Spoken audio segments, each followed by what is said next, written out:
ओम शांति। 27 अक्टूबर 1981 की अव्यक्त वाणी में है। दीपावली के शुभ अवसर पर अव्यक्त बाप दादा के उच्चारे हुए महावाक्य। दीपावली के शुभ अवसर पर अव्यक्त बाप दादा के उच्चारे हुए महावाक्य। ज्ञान सूर्य परमात्मा शिव बाबा अपने चैतन्य दीपकों के प्रति बोले। ज्ञान सूर्य परमात्मा शिव बाबा अपने चैतन्य दीपकों के प्रति बोले। आज दीपकों के मालिक अपनी दीपमाला को देखने आए हैं। जिन चैतन्य दीपकों की यादगार जड़ दीपकों की दीपमाला मनाते रहते हैं, भक्त लोग जड़ चित्र और जड़ दीपकों के साथ दीपावली मनाएंगे और आप चैतन्य दीपक सदा जगे हुए दीपकों के मालिक से बालक बन मिलन मना रहे हो। बाबा ने कहा, आप चैतन्य दीपक सदा जगे हुए दीपकों के मालिक से बालक बन मिलन मना रहे हो, अर्थात दीपावली मेला मना रहे हो। हर एक दीपक कितना सुंदर जगमगा रहा है। बाप दादा हर एक बच्चे के मस्तक में जगे हुए दीपक को ही देख रहे हैं। बाप दादा हर एक बच्चे के मस्तक में जगे हुए दीपक को ही देख रहे हैं।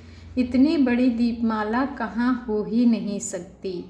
कितने भी अनेक स्थूल दीपक जगाएं, ऐसी दीपमाला जो अविनाशी अमर ज्योति स्वरूप है, ऐसी दीपमाला कहाँ हो सकती। बाबा ने कहा, कितने भी अनेक स्थूल दीपक जगाएं, लेकिन ऐसी दीपमाला जो अविनाशी अमर ज्योति स्वरूप है, ऐसी दीपमाला कहाँ हो सकती है।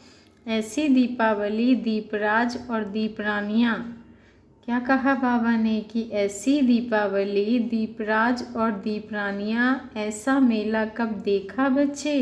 देखने वाले भी आप और मनाने वाले भी आप।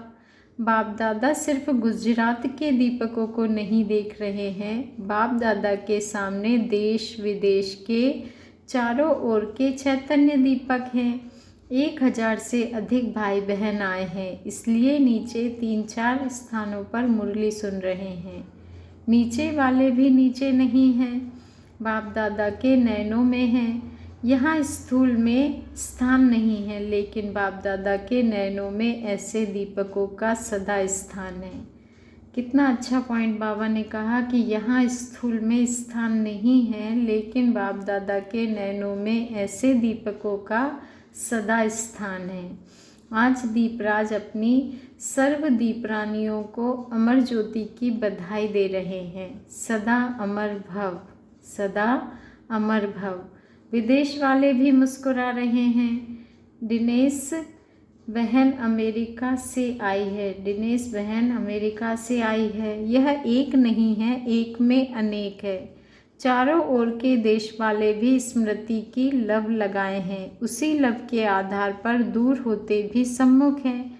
बाप दादा बेहद दीपकों की दीपमाला देख रहे हैं। मधुबन के आंगन में आज अनेक बच्चे फरिश्तों के रूप में हाजिर नाजिर हैं। मधुबन के आंगन में आज अनेक बच्चे फरिश्तों के रूप में हाजिर नाजिर हैं। साकार रूप की सभा तो बहुत छोटी है, लेकिन आकारी फरिश्तों की सभा बहुत बड़ी है। यह बड़ा हॉल जो बना रहे हो वह भी छोटा है। सागर के बच्चों के आगे कितना भी बड़ा हॉल बनाओ, लेकिन सागर के समान हो जाएगा। यह बाबा ने कहा, फिर क्या करेंगे।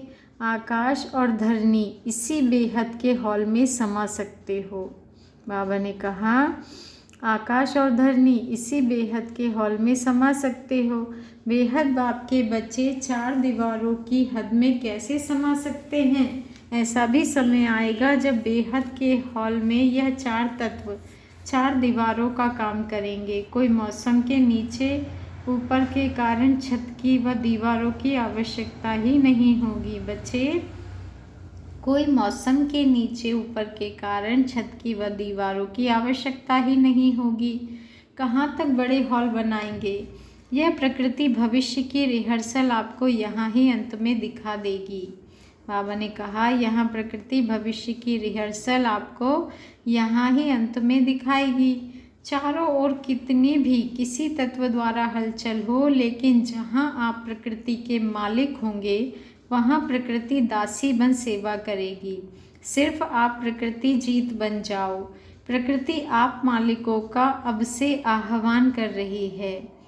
वह दिव्य दिवस जिसमें प्रकृति मालिकों को माला पहनाएगी।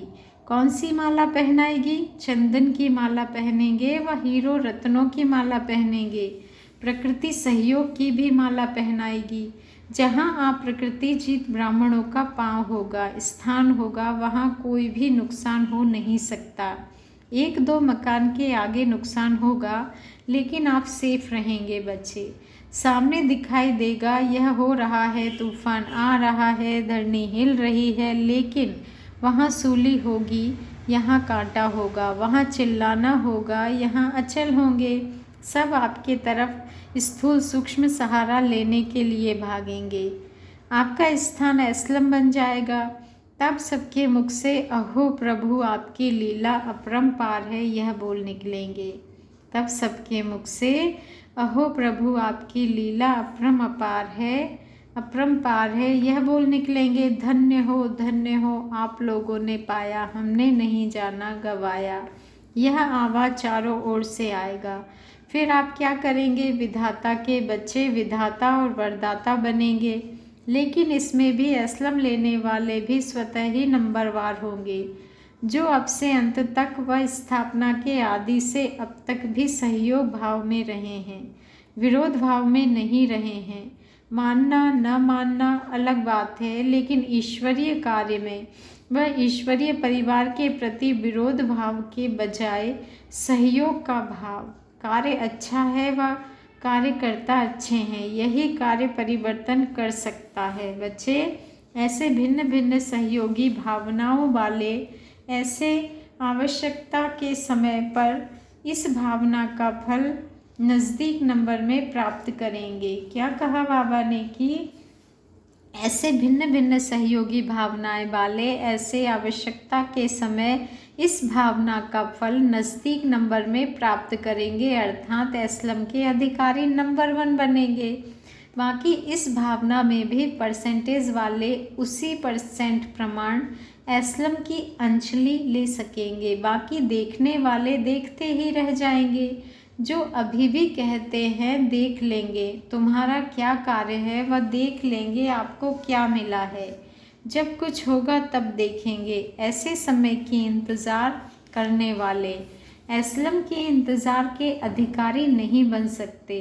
उस समय भी देखते ही रह जाएंगे हमारी बारी कब आती है, इसी इंतज़ार में ही रहेंगे। और आप दूर में इंतज़ार करने वाली आत्माओं को भी मास्टर ज्ञान सूर्य बन शुभ भावना श्रेष्ठ बनने के कामना की किरणें चारों ओर की आत्माओं पर विश्व कल्याणकारी बन डालेंगे।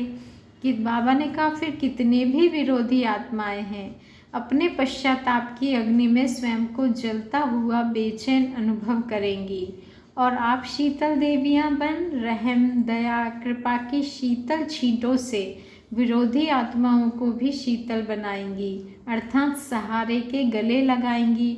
उस समय आपके भक्त बन ओ माँ पुकारते हुए विरोधी से बदल भक्त बन जाएंगे। ओ माँ पुकारते हुए विरोधी से बदल भक्त बन जाएंगे। यह है आपके लास्ट भक्त। तो विरोधी आत्माओं को भी अंत में भक्तपन की अंजलि जरूर देंगे।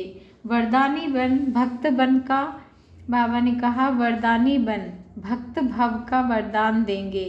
फिर भी है तो आपके भाई ना, तो ब्रदरहुड का नाता निभाएंगे। ऐसे वरदानी बने हो। जैसे प्रकृति आपका आह्वान कर रही है, ऐसे आप सब भी अपने ऐसे संपन्न स्थिति का आह्वान कर रहे हो। यही दीपमाला मनाओ। वे तो लक्ष्मी का आह्वान करेंगे, आप क्या आह्वान करेंगे बच्चे? बाबा ने कहा वे तो लक्ष्मी का आह्वान करेंगे, और आप क्या आह्वान करेंगे?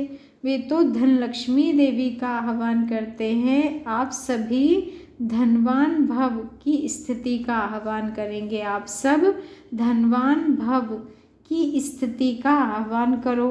ऐसी दीपमाला मनाओ। समझे क्या करना है?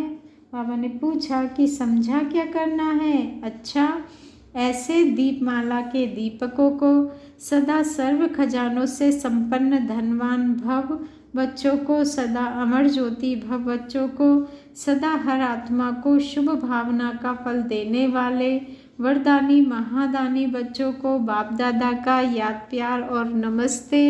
और ऐसे प्यारे प्यारे मीठे मीठे रूहानी बाप दादा को भी हम रूहानी बच्चों का याद प्यार, गुड मॉर्निंग और नमस्ते। शुक्रिया बाबा, शुक्रिया। दीदी दादी से मुलाकात। दीदी दादी से मुलाकात में बाबा ने कहा, बाप दादा आज क्या देख रहे हैं विशेष? आज सभी ब्रह्मा बाप, बाबा ने कहा बाप दादा आज क्या देख रहे हैं विशेष? आज अभी ब्रह्मा बाप देख रहे हैं, अभी ब्रह्मा बाप देख रहे हैं विशेष रूप से। आज कौन देख रहे हैं? ब्रह्मा बाप देख रहे हैं। आज ब्रह्मा बाप के साथ जगदम्बा भी आई है। ब्रह्मा बाप और दोनों क्या देख रहे हैं? आज के दिन माँ को भी याद करते हैं ना, तो जगत माँ और ब्रह्मा बाप क्या देख रहे हैं? आज विशेष रूप में जगदम्बा व चैतन्य होवनहार लक्ष्मी अपनी विशेष सहयोगी हम शरीक साथियों से मिलने के लिए आई है। बचपन की सखी है ना, याद है ना बचपन? आज सखियों को बाप दादा के सदा सहयोग में जी हाजिर जी हुजूर का प्रैक्टिकल पाठ कर्तव्य में देख खुश हो रही हैं। आज माँ बाप अपने राजवंश को देख रहे हैं। राज दरबार सामने आ रही है। कितनी सजी सजाई दरबार है बच्चे। अष्ट देवता अपने अपने सिंहासन पर विराजमान है, तो आप कहाँ बैठी हो? जितना सेवा की सीट में नज़दीक हो उतना ही राज्य सिंहासन में भी नज़दीक है। यहाँ तपस्या और सेवा का आसन है और वहाँ राज्य भाग्य का सिंहासन। तो जो सदा तपस्या और सेवा के आसन पर है वह सदा सिंहासनधारी है। जितना यहाँ सेवा के सदा सहयोगी उतना वहाँ राज्य के सदा साथी। जैसे यहाँ हर कार्य में बाप दादा की याद में साथी हैं, जैसे यहाँ हर कर्म में बाप दादा की याद में साथी हैं, वैसे वहाँ हर कर्म में बचपन से लेकर राज्य करने के हर कर्म में साथी हैं। आयु में भी हम शरीक हैं, इसीलिए पढ़ाई में, खेल में, सैर में, राज्य में, हर कर्म में हम शरीक साथी हैं। अगर ये बाबा ने कहा अगर यहाँ कोई कोई कर्म में याद से साथी बनते हैं तो वहाँ भी सब कर्म में साथी नहीं बनेंगे, सर्व कर्म में साथी नहीं बनेंगे। कोई कोई कर्म में साथ होंगे, कोई में अलग, कोई में नज़दीक होंगे, कोई में दूर। जो सदा समीप, सदा साथी, सदा सहयोगी, सदा तपस्या और सेवा के आसन पर रहते हैं वह वहाँ भी सदा साथ रहते हैं। तो स्मृति में आता है ना, जैसे यहाँ अलौकिक जीवन में, आध्यात्मिक जीवन में, किशोर जीवन में लास्ट तक साथी रहे हो ना, बचपन के साथी और अंत तक के साथी, वैसे ही ब्रह्मा के रूप में जो आदि से अंत तक हर कर्म में, हर चरित्र में, हर सेवा के समय में साथी रहे हैं वह भविष्य में भी साथी रहेंगे। अच्छा, टीचर से मुलाकात। टीचर से मुलाकात में बाबा ने कहा गुजरात के सच्चे सेवाधारी, सच्चे सेवाधारी कहो व रूहानी सेवाधारी कहो। रूहानी सेवाधारी अर्थात सच्चे सेवाधारी। तो गुजरात के रूहानी सेवाधारियों की विशेषता क्या है? एवर रेडी है। एवर रेडी स्थूल सेवा में तो है, क्योंकि सेवा के जो भिन्न भिन्न साधन हैं उसमें जहाँ बुलावा होता है वहाँ पहुँचने वाले हैं, लेकिन मनसा में भी जो संकल्प धारण करना चाहो उसमें भी सदा एवर रेडी हो। जो सोचो वह करो उसी समय, इसको कहा जाता है एवर रेडी। जो सोचो वह करो उसी समय, इसको कहा जाता है एवर रेडी। बच्चे मनसा से भी एवर रेडी, संस्कार परिवर्तन में भी एवर रेडी, रूहानी संबंध और संपर्क निभाने में भी एवर रेडी। तो ऐसे एवर रेडी हो या टाइम लगता है? संस्कार मिटाने में व संस्कार मिलाने में टाइम लगता है, इसमें भी एवर रेडी बनो, क्योंकि गुजरात की रास मशहूर है। वह रास तो बहुत अच्छी करते हो, लेकिन रास मिलाना, बाप से संस्कार मिलाना, यह है बाप के संस्कारों से रास मिलाने की रास। एक है रास करना, एक है रास मिलाना। बाबा ने कहा एक है रास करना, एक है रास मिलाना। जैसे रास करने में होशियार हो वैसे बाप से संस्कार मिलाने में, आपस में श्रेष्ठ संस्कार मिलाने में होशियार हो। बाबा ने कहा संस्कार मिलाना यही बड़े ते बड़ी रास है, तो ऐसी रास करते हो ना। आज सब यही संकल्प करो कि सदा संस्कारों की रास मिलाते चलेंगे। आज के दिन लक्ष्मी के साथ आपका भी पूजन होता है, माँ के साथ बच्चों का भी होता है। किस रूप में होता है? लक्ष्मी के साथ गणेश की भी पूजा करते हैं। गणेश बच्चा है ना, तो सिर्फ लक्ष्मी की पूजा नहीं, लेकिन आप सब गणेश अर्थात बुद्धिमान हो, तीनों कालों के नॉलेजफुल। इसको कहा जाता है गणेश अर्थात बुद्धिमान, समझदार। और गणेश को ही विघ्न विनाशक कहते हैं। तो जो तीनों लोक और त्रिमूर्ति के नॉलेजफुल हैं वही विघ्न विनाशक हैं। तो नॉलेजफुल भी हो और विघ्न विनाशक भी हो, इसीलिए पूजा होती है। तो आज आपके पूजा का दिन है, आप सबका दिन है ना, तो सदा किसी भी परिस्थिति में विघ्न रूप ना बन विघ्न विनाशक बनो। अगर और कोई विघ्न रूप बने तो आप विघ्न विनाशक बन जाओ, तो विघ्न खत्म हो जाएंगे। ऐसा वातावरण है, ऐसी परिस्थिति है, इसलिए यह करना पड़ा। यह बोल विघ्न विनाशक के नहीं, विघ्न विनाशक वातावरण वायुमंडल को परिवर्तन करने वाले ऐसे विघ्न विनाशक हो। गुजरात विघ्न विनाशक हो गया तो फिर कोई भी विघ्न की बातचीत ही नहीं होगी ना, नाम निशान भी नहीं।